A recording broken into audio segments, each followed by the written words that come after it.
Hello, everyone. It's Charlton, and right now, earlier today, around 11 o'clock this morning, local time in Iowa, this is an update video about the Mollie Tibbetts, the missing college student in Iowa who's still missing. The family gave a press conference this morning around 11 o'clock announcing a sizable reward for her safe return with Crime Stoppers, $172,000. And actually, they're taking further donations that could grow for her safe return. But since then, somebody in the comments mentioned that they were searching the hog farm area again, and I wasn't sure, and I don't want to create rumors and stuff. And the hog farm, also associated with the hog farm, there was the report of the other individual that the police spoke to, who's identified in this article, Wayne Cheney, who supposedly police questioned him for like 2 hours. And according to the Fox article, which has more detail on it, Fox has a reporter there in Brooklyn, Iowa. It's been there for several days now, I think, reporting on this.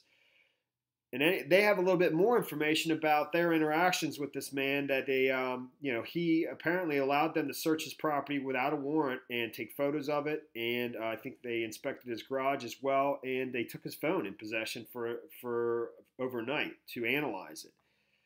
So when I heard in the comments, Veronica, and thank you for the heads up, I started looking for any reports on searches that are taking place in that area, in the hog farm area, because this man lived within walking distance, I believe, of the hog farm that was searched by authorities, and they didn't turn up anything there. So, but there is a report right now that there's a large police presence in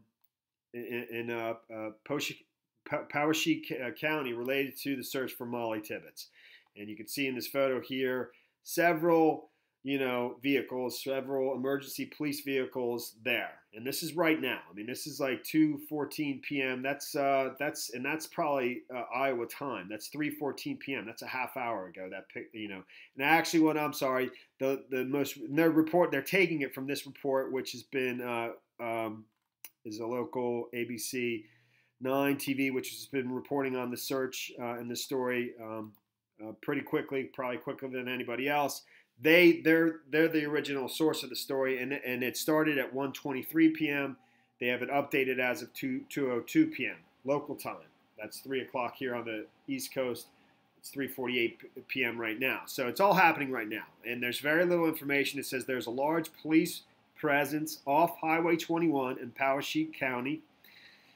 The police presence is between Guernsey and Deep River. And the hog farm was in Deep River. And this individual that was questioned by police is in Deep River. So they're saying it's off of Highway 21 between those two places, between Guernsey and Deep River. Actually, the hog farm I thought was in Guernsey, but bear with me. I'm not, this is all relatively new. And the map of sort of Highway 21 is right here, and I got to remain small because if I blow it up, I lose here's Guernsey, here's Deep River, and here's Brooklyn. Okay,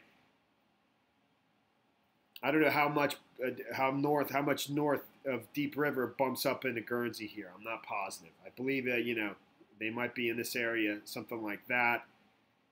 And what road they're on in this picture, it's impossible to know.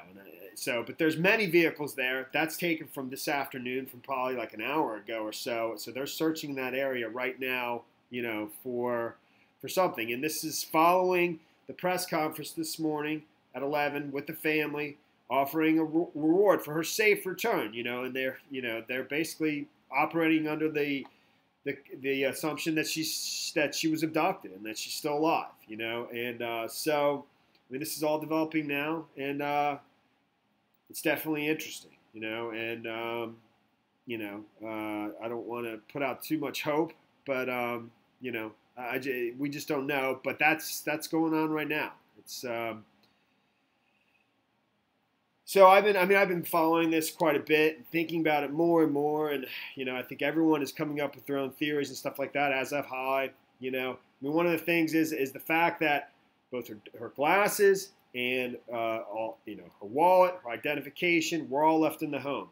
Supposedly she was on her computer in the home, the boyfriend's home, dog sitting, late into the night or into the night on Wednesday night before she went missing. And supposedly the shirt she would have been wearing for work the next day, the red shirt that she was going to be wearing to day camp and all going to the fair, they were all going to wear red shirts, was missing too.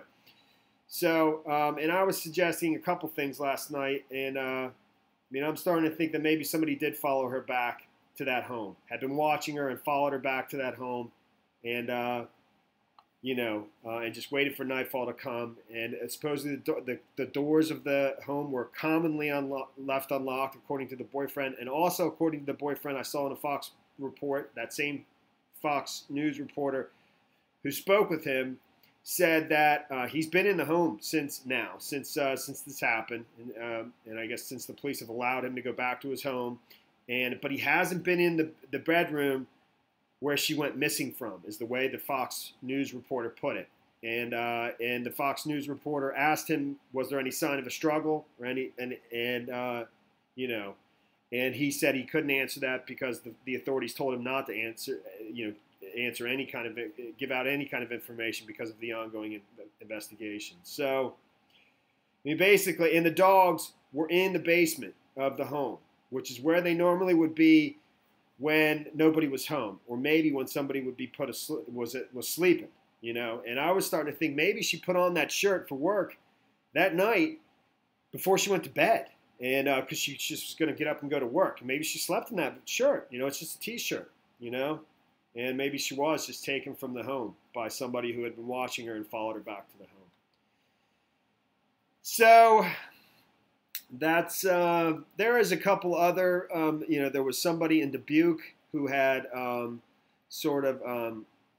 stalking a jogger. There's a story of that, and I think they're speaking to the individual. I don't know that it's necessarily related to that. it's down further in the Fox piece. Let me quickly go through it.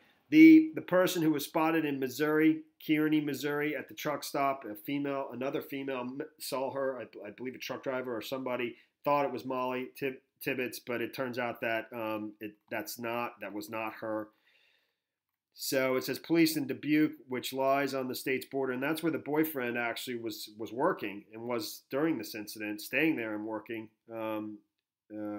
Said Wednesday they arrested a man accused of assaulting a jogger earlier this week, although as of now the case currently has no known ties to Tibbetts' disappearance. So I think the male subject, later identified as so-and-so of Dubuque, grabbed the female victim's arm when she refused to give him her phone number. The police department said in a statement she was able to pull her arm away and kick Langle when he tried to grab her. Again, the department said they tracked a suspicious vehicle observed by traffic cameras in the area of the reported assault back to the person, Langle, who made limited admissions about the incident. So they've been spoken to him, and they so far don't feel that there's any connection.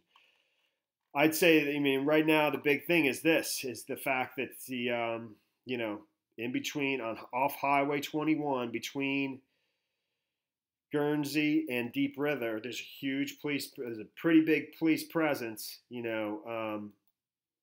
that is related to, according to the title of these articles, to the search of Mollie Tibbetts. The property owners are saying that. So property owners in the area tell TV9 the police presence is related to the search for missing 20-year-old Mollie Tibbetts. Tibbetts was last seen June 18th in Brooklyn. On July 31st, authorities told police during a press conference they were not backing down on the search for Tibbetts. $172,000 reward is being offered for her safe return. Investigators told TV9 previously that they were confident on Tibbetts' digital footprint. So, like I said over at Fox, they said they took his phone, this individual who refused to, didn't want to be identified in order to speak with Fox, but he is identified over here. And it says they took his phone overnight, to analyze it. The farmer said investigators asked to interview him off the property and kept his cell phone overnight to check his records. He added he had nothing to hide as cops searched for Tibbetts. Authorities probed the property for nearly 2 hours, taking photos of the interior of the home and also searching the man's garage.